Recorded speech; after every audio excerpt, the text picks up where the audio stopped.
Okay guys, second vlog natin, tuloy natin. So, katatapos na ng worship namin. So, hello. Hi. Meron munang pampagana raw. Pero i-mute papalitan ko ng audio to na guys, no. Video na lang kasi makaka-copyright tayo. Yan.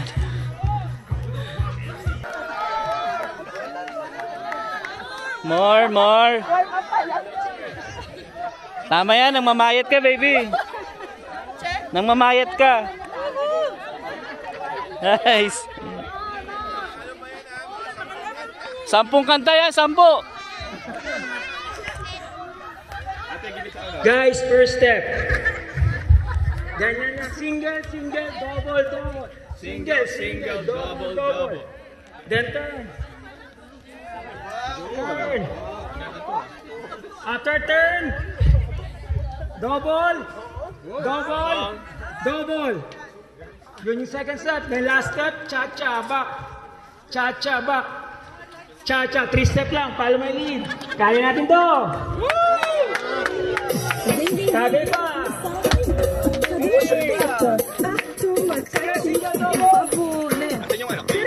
Esse chupeta é meu.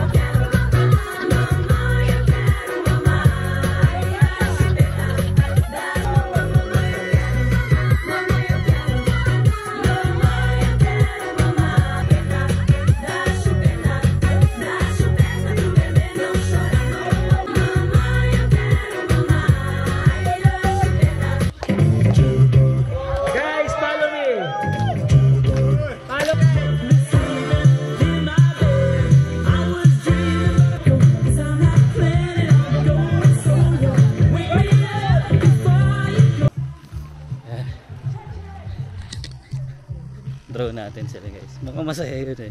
Gusto kong punan. Yan. So nag-enjoy kasi doon. So palipad tayong drone. Yun guys, ang saya nun. Nakuha na natin ang drone. Yan.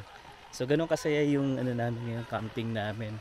Sobrang ito yung, alam niyo yun, first time namin, pero grabe. Ganda, ang sarap ng feeling na ganito yung mga kasama mo, mga ka-household mo, mga kagrupo mo, ka-community mo. Sobrang saya. So kakain muna tayo for dinner naman. Ayun sila, pipila doon. So pila muna tayo para sa ating dinner time.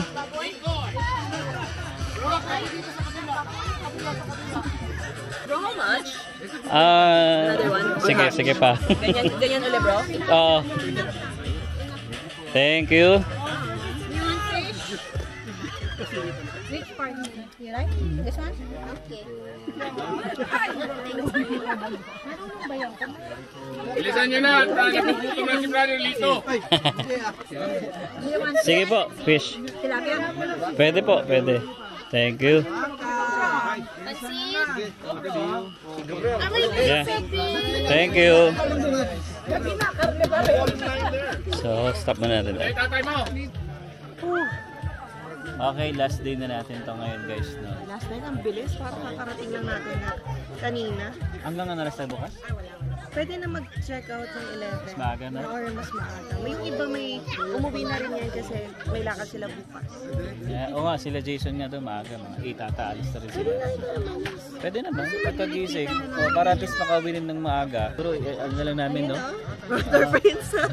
Ibubusan lang namin syempre yung last night namin. Enjoy namin ng mas chill. Yeah. Kailan pa kasi tayo mauulit ng ganito? Oo. Parang sabi ko nga kay Emma, mas gusto ko yung ganito. Pero kasi masaya kasi marami. Oo. Pero kung konti ito, siguro medyo boring. Kasi wala, parang do your own thing. Tinanong ko nga si Jason kasi si Moira kanina. Kasi mahilig mag-camping yung dalawang yan. Tinanong ko sa kanila, paano pag kayo lang? Wala, ganun lang. Parang chill lang, luto. Lang kayo ng Yung mga bata, maglalaro lang, magbabadminton, ganun. Eto, ayan, saya oh. May magtatayo nga sila ng badminton, no? Oo, tapos Maglalaro yung mga bata. dito may pictorial curtain hall. Yes, May oo. photographer kami. Si Dwayne. Galing kay Dwayne. Libre yan, libre. Ayun sila guys. Ayun. Ayun nga pala. Pagka gusto niyo ng mga ganito, nagpo-photobooth din sila, sila Dwayne. Yan. Kontakan niyo lang guys, Kasadya Services. Yan natin mamaya. Usapin natin si Dwayne. Lokohin ko sana si Jason tsaka si Moira. Ang sweet eh oh.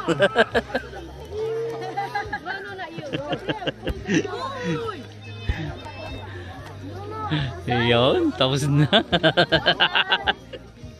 Okay, tanongin mo natin. Dwayne, kailan lalabas yan? Lalabas agad to. Kailan? Abangan na lang. Kailan? Yung yung photo. Oo. Ay, pumunta to kay sis. Okay. Oh, yan na, picture na. Okay. Baby, maliga. Karaos na. Toy? Ayan, may toy ka daw pre-namis. Tay ka. Oh. It's with Tita Joanne. Yeah. Kay Tita Joanne. Oh, come na. May next pa. May next pa. Oh, Kasadya Services. Okay, volleyball time. Katabi lang ng tent namin yung volleyball.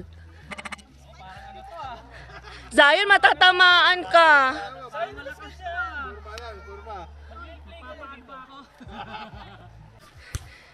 So, ang perks ng katabi ang volleyball court. Ayan, oh, dito lang si Zion. Nag-cheer kay Alvin. Call Daddy! Daddy! Zion, oh. Ayan. So, ito yung parang patay na oras namin. Do whatever you wanna do. Ayan, yung iba, chill-chill lang sa upuan. Ito sila nag-burn ng mga calories na nakain. They're playing volleyball. You wanna play? No? It's for adults. Pakisali na sa court ang mga bagets. Oh. Yan. Si Alvin din kasi ay naglalaro nung college. Kaya gustong-gusto niya talaga mag-volleyball. Like, nag-varsity daw siya. Ayan. So, enjoy lang. Pwede ako, pero kasi sinisilip-silip ko si Zion. Alam niyo naman kung saan mapunta. Zion, it's not yours. O, yan, no? Yung stamp ang pinagkakaabalahan nito. Tapos, ang daming badminton courts. Ayan. Ba, chill-chill lang. Saya.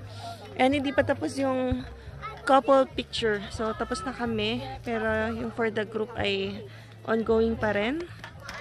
Zion? Can I see the stamp? Oh, that's a star. Ay, kakatapos ko lang tanggalin ang dumi. Oh, you like it? Alright. Ayan. So, saya di ba guys? Ganyan lang, chill-chill lang at mamimiss din natin to.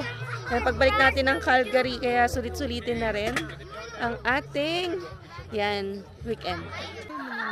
So yun guys, time naman para sa mga kids. Kamusta muna ang volleyball? Okay lang, medyo nakakahingal na, hindi gaya dati na medyo okay pa. Siyempre tumatanda na tayo guys. Medyo bumabagal na tayo. Pero yan yung laro ko guys, volleyball. Kasi nung college ako, yan yung, even elementary pa ako, naglalaro na ako ng volleyball. Elementary, high school, college, yan. Kaya, yan yung paborito kong, talaga, laro. Volleyball. Ayan, medyo hiningal ako. Kahit si Dave, hiningal din.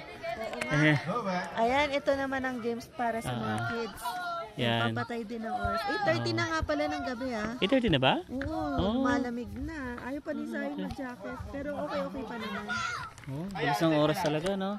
Yan, bukas tapos na ulit ang namin. Uwi na ulit kaming Calgary. Pero, bahala na bukas kung anong oras. Hindi niyaya ka mag-shutdown. Oo nga May siguro punta ako doon. Wow. May shot tayo konti. Pero hindi ako minum kasi guys. Kwentuhan lang. Yan, pwede tayo doon. Guys, kailangan ko ng mag-jacket at sobrang lamig na. Nararamdaman ko na yung lamig. Kailangan ko ng mag-medyas. Ayan na Yung lapag pa lang, mapifeel mo na yung lamig. Woo! Woo! Woo! Lamig! Lamig! Ito na, nanonood na sa buto. Too long, I guess time for me to come home. Guess I'm on my way. Morning guys. Kaya gising lang natin. So mag alas 9 na Nalita ko ng gising kasi kagabi nagkaroon ng aurora. So lumabas siya mga around 1. Mga 1. Tapos natapos ako ata mga 2:30 na, parang gano'n. Kasi sobrang ganda. Ayan, medyo, eto guys, pakita ko sa inyo yung mga shot ko dito sa aurora, Ang ganda kasi dito sa lugar namin. Kasi madilim talaga. Kasi nga nasa camping site tayo, Talagang, wow, kitang-kita niya, especially sa camera. Ang ganda ng color, green at saka yung pink. Sobrang nakaka-amaze talaga. Actually, pang third time o fourth time ko na nakita tong aurora na to dito sa Canada. Pamula na dumating kami dito. Pamula na dumating kami dito ni Emma. Ayan, so anyway, mag-aayos na tayo, magbabaklas na tayo ng tent. Guys, siya nga pala, that night, lumabas yung aurora, ayan, makikita nyo, ang ganda ng mga kuha ko, So around 1 yan, bumangon ako at sinabihan ako ni Jason na meron nga daw aurora sa labas. Buti na lang gising pa ako that time. Tingnan nyo naman guys, napakaganda. Sobra, nakaka-amaze. Actually, pang 3 times ko nang nakita ang aurora dito sa Canada. Kaya talagang, alam nyo guys, isa sa mga pinapangarap talaga na ibang taong makakita ng ganyang aurora.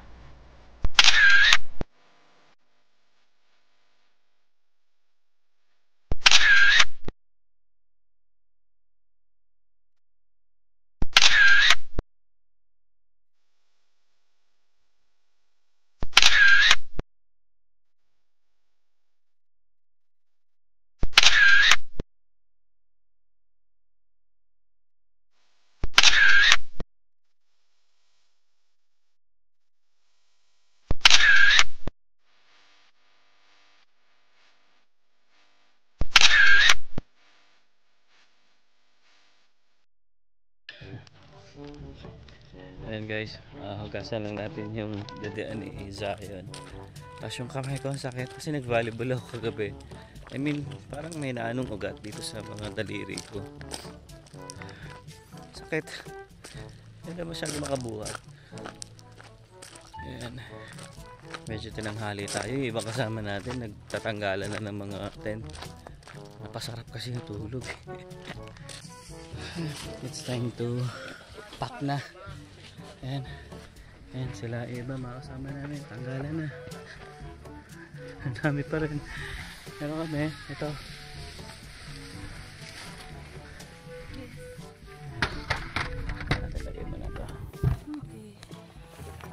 yung tent pa. Ang pinakamahal. Oo, hindi mabigat dito guys itong tent, no? Pero kaya naman na yan. Madali magbaklas yung pagtayo ang mahirap eh.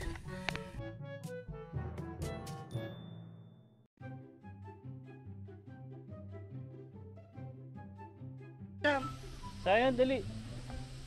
Ayun. So, Yan, natapos din ang Wala ating na. camping. ubusan na yung mga tent dito. Yan, iilan na lang kami natitira dito at tingnan natin dito, baby. O, ila-ila na lang kami. Yung iba nauna na eh. Iba breakfast. Oo. Nauna na sila sa akin. Wala na. Oo. Yan. Pero may mga iba pa nandun sa kabilang side. Di ko lang alam kung nauna na sila.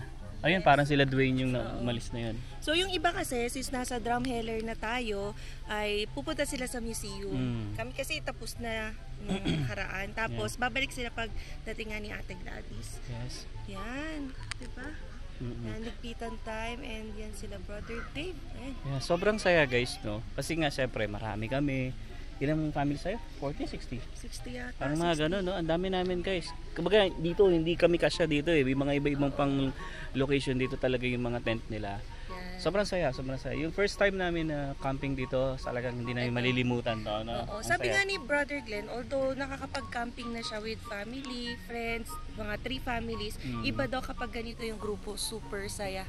Kasi alam mo yan, daming ganap, daming activities. Yan, games. Yan, games. Super active din kasi nga ng CFC na ito. Ang May saya. nag-comment nga rin sa atin na active tong CFC, yung parang sa ibang part yata, hindi yata active. Pero yun na, we're just thankful na grabe yung energy nila, no? Yeah. Pagpapalaro pa lang sa mga bata, sang katutak na games na. Ang tiyaga nga pati nila sa bro couple, JR, no? Oo. Tsaka si sis, ano? Kailangan talaga mag-enerbon ka dito. Yes. Marami yung energy mo. Ayan. Saya, sobrang saya. Tsaka yung location niya guys, maganda. Talagang camping Dito site yung- talaga, oh. Ang tawag dito yung Hideaway. Camp Hideaway sa somewhere in Drumheller. Ayan. Ganda eh. Ang ano lang dito, yung washroom niya, medyo malayo lang. Oo. Kung pupunta ka doon sa ibang part na malapit, okay lang. Okay lang, oh. Pero dito sa location namin, medyo daan ka doon, ikot ka pa. Pero okay lang naman, di naman. At least importante, merong washroom. And sa mga nagtatanong nga pala no magkano yung binayad dito, siningil lang naman kami dito ng $65. Siguro Per yun nga pa, family. as a participant per family. Yeah. Whether small yung family nyo or big yung family nyo, basta one family is $65. And then, since malaki nga yung group namin sa Couples for Christ, naghati-hati kami ng toka for breakfast, yung group na ito, for lunch, Lunch, yung tsaka group dinner. namin, and then dinner, and then yung nga yung breakfast, yung mga ano daw, pinagsama-sama na lang natira sa mga kinain namin kasi okay pa naman Oo, din okay yun. pa. And ang sa amin, contribution lang naman namin since lunch kami na-assign para hindi na kami ma-hassle dito na magluto-luto. Parang itutoka ka pa sino sa rice, sino sa ulam, sino sa mga drinks, dessert. So nag-ambag na lang kami ng tig $50. Yung mga nag-breakfast guys, yung mga naka-assign sa breakfast, nagluto pa sila mga Itlog, sausage, egg, ganyan, nagsagag tocino. pa sila. So maaga sila gumising, tayo ay humihilig pa. So nasa grupo naman yan, at least kasi pag ikaw nagluto, tipid din, tsaka experience din naman. Oo naman. Sa atin kasi, may activity kasi sa morning eh. So, wala na tayong time magluto since participant tayo, di ba? Nag-enjoy rin naman tayo sa games. At least, inantay na lang natin dumating yung mga ulam. Yes. Ayan. Sayan, come on. Come, sayo no? Bro. Salamat. Una na kayo. Sama kita ulit sa vlog ko ha. Okay lang. Ayan, si Bro Vince. Galing gumitaro to. Bye. Tama na. Let's go na. Ayan, so isa-isa na rin kami nag-aalisan. Ayan. At least maaga tayong natapos ngayong Sunday. Yung iba pang tasks, errands na kailangan gawin ay magagawa na. Kasi nga bukas, Monday Pasok na na naman. naman. Pasok na naman. Alright, ayan, palabas na tayo. Itong nasa unahan natin, no? Meron pang, ano yung tawag dyan? Iba pa yung RV, no? At least ready yan pang camping talaga, nandyan na lahat. So, mga mayayaman yung may ganyan. Unless mag-rent ka. Kasi hindi ka na ma-hassle. Ito kasi, ito yung washroom mo. Umikot na kami. So, nilalakad pa namin yung mga 5 minutes na walk din. Ito. So, ang tawag dito ay, ano yan? Nasaan na yung title yan? Camp Hideaway. Hand Hills. Yan. So, handhills yung dito pag gusto nyo puntahan sa Drumheller din. Tapos, pwede siyang group, pwede rin kayo, as family, may mga spots para sa inyo. Ayan, like them. Yung may spot yan, and then dito another spot. So, magbubuk lang kayo sa kanila. So, ito din, no? May, ang ganda ng mga gamit nila. Yan ang mga hilig ng mga dito, puti. Mga camping-camping kapag ganito sa kung sa Pinoy, mahilig sa mga beach, mga, ano ba yan? Mga swimming pool rental, ganyan. Resort, dito, more on camping, hiking, basta nature, tripping. Kaya lahat dito may mga gamit din talaga pang camping. So kami, umpisa pa lang, yan, kaya nga kakabili lang namin ng tent, which is maganda yung tent natin, ha? Malaki yung tent, although madali lang buuin. Hindi namin na ipagkasya lahat doon sa maliit na nalagyanan. Kasi nailagay namin, tuwan-tuwa na kami. Nailagay na namin sa box ulit yung main tent. Pero meron pala siyang cover sa taas na doon sa gilid. Hindi na namin na ipasok. Yan, parang sumobra to. So, dapat hindi maihiwalay yun. Kasi mamaya, pag next camping, hindi mo na mahanap. Ayan, so sayang din naman yun. So, yan, marirecommend namin yun na yung tent namin, Hamptons ng Coolman. Marami pang marami pang kinds ng mga tent. Ang gaganda rin ng mga sa kasamahan namin, parang may sala and then separate yung sa bed nila para at least chill ka lang sa labas. May view ka outside. So, iba-iba din. Yung iba, yung wala nang space talaga sa loob, bed lang ang magkakasya. Kasi gusto nila, ganun lang. Kasi parang lang yun eh. Madaling bitbitin at madaling ligpitin. Yun. Yung tent namin guys, pwede doon, siguro mga 4 na single bed. Pwede. Then good for 8 persons daw yun. Pero syempre, pag puro kama na, masigip na. At least may mga lagayan ka pa sa gilid. So, naisip ko rin na may mga nagdala rin folding bed aside sa airbed. So, pwede rin yun na option nyo. So, nakagamit kami ng airbed ni Alvin. Pero, siya, double. So, kami ni Isayo yung nagkasya. Siya yung sa parang mattress namin na dinala. So, buti na lang din. Kasi, sabi ko, ayoko na bumili ng airbed kung once muna natin gagamitin. Gusto ko, yung malaman yung consistency natin sa kakamping. Kaya sa gastos tayo ng gastos. Buti na lang, may nakita kaming airbed. Sila pala. Sa Goodwill ha. Ayan yung kinikilo. Okay Goodwill pa, diba? Impact pa yan ha. So parang $2 lang yun. Kasi pag medyo mabigat din. So nasa 1 kilogram siguro yun. Tapos buti, nakapag kami, pump kila Sarin. Hindi nagamit ni Alvin yung pump. Pero meron tayo. Kasi din dumating kasi ako, na nyo na eh. Kami na yung nag-set up.